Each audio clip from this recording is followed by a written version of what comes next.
Hello again, everyone. TrucksCbSales here with a tune-up report for Doug in Nevada, and it's RCI-2970N2. Doug, we got you all fixed up. Got your amp board replaced, all the MOSFETs replaced.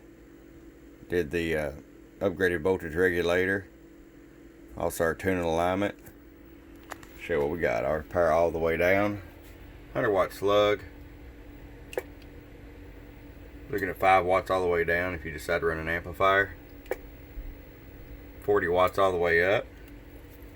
250 watt slug, average power swing, top scale. Low,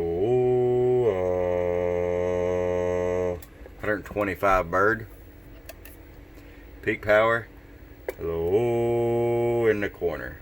Test 1, 2, 3. Hello, audio. So 250 plus, Doug. Now if you're just going to run the radio only, it'll run just great, wide open, won't be no problems whatsoever. Doug, I hope you enjoy it. From your friend Truck at TrucksCbSales@gmail.com. Bump bump.